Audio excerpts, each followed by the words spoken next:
So last week we started the conversation on why responsible and hardworking ladies, some of them have not been able to find that significant other. On the show today, we'll be looking at another angle. How can you be a productive, efficient, and successful housewife? There's somewhere in my psyche that I've always wanted to be a housewife, and I think I got it from my own background. I guess maybe my mother was a working woman. My mother was a businesswoman. She was successful. She had money. She built a house and everything.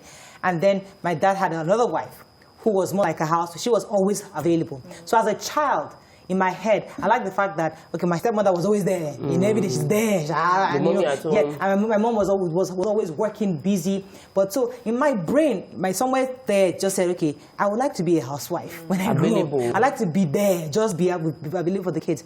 But in your view, do you think it's always the right choice? Because women are faced with that. Do I leave everything I've worked for and just stay at home with the kids? Because there's that phase a woman goes through in life where you feel that I can't be saying yes sir when my children need attention. So personally, I think being a housewife is a luxury most homes cannot afford. I agree. Because I'm weary of the fact that a lot of people want to just put pressure on the man to provide everything. Now, when I read my scriptures, I see the Proverbs 31 woman that everybody wants to be like. She wasn't a housewife. She was able to do businesses, several businesses, take care of her husband and all of that. But if you want to become a housewife and you say, okay, this is what I want to do. I want to sit home, take care of my children, and you know that your husband can single-handedly take care of your financial needs, including the fees, the clothes, everything that you need, then it's okay. Now you take care of it. Because the truth is, doing that work alone in the home, it's hectic. If you've stayed at home with children, you know that you do not even get to rest. By the time your husband is closing and coming back home, that's when you are retiring from the work you've been doing from morning till night with children. So it's exhausting. It's a lot of work. Let's also remember that different personalities matter. Some of us, we are naturals, so we try.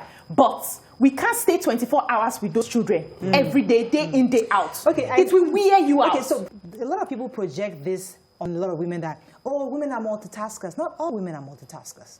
We all can't multitask. Because people always judge me, expect me to be good at this, good at that, good at because everybody else is good at all this. No, I can do one thing at a time. That's the kind of woman I am. So let's not assume that every woman can generate. There's a woman that believe that, okay, you've done your work, but my focus on my children is suffering. And because of that suffering, I want to leave my work and focus because that's that woman. So if you cannot assume that, oh, you can manage both. Not all women can manage. I think that we also need to realize that human beings, we must pursue something. We must pursue goals. We must pursue a feeling of achievement. So even as a full-time housewife, you must set goals for yourself and set targets for yourself. You must ensure that, okay, in my parenting, as a mother, I want to keep on doing this. As a wife, I want to keep on doing this. As a human being. You see, even in business, human beings, you need to nurture the humanness in you. I need to ensure I am growing intellectually. Even if I'm a full-time housewife, doesn't mean that I must just watch reality TV shows. I can watch news. I can read books. I can decide that I'm doing some online courses between so that I can intellectually still stimulate my husband in conversations. So that when my husband becomes MD of a bank, he will not look for a new wife that will be more appropriate. Let me just say something. The first year I become a housewife, that day that maybe my husband has made me $100 million, and that first year I just watch a movie all day. I ain't doing jack. I'll be watching TV. I'll be eating. I am waiting for that day. Let me get this call. Concerning this view, housewife and all that, me, I'm not married, but I'm not trained to have a housewife. And there's this mentality that we have in Africa: a woman is not a slave. A woman has her own right. And she needs to actually pursue her dream. For me, I don't want to marry a housewife. I want a career woman. So we can work a way out that we can share our responsibilities at home. I want to go out. I want my wife to go out. You see, when you marry a housewife, as a husband, if you have problems financially, believe you me, your home will crumble. And there'll be chaos in the house. But if you're working and your wife is working, you won't have problem. Another one will supplement and cover up, and kids will not suffer.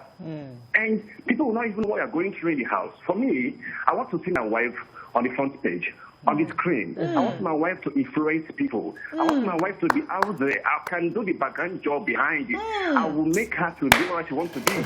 Whatever I say, you guys are talking on short God. Please help me to have a woman Thank like you, Charles. Thank you very much. Before we want to talk about the parents that sacrifice to raise sports champions or raise musical geniuses. It takes sacrifice. You look at the Serena Williams family. Look at this guy, the golfer, Tiger Woods. Burna Boy. The mother or father sacrificed their career to say, I want to raise this child into being Beyonce. I want this child to be #1. I'm going to do all it takes.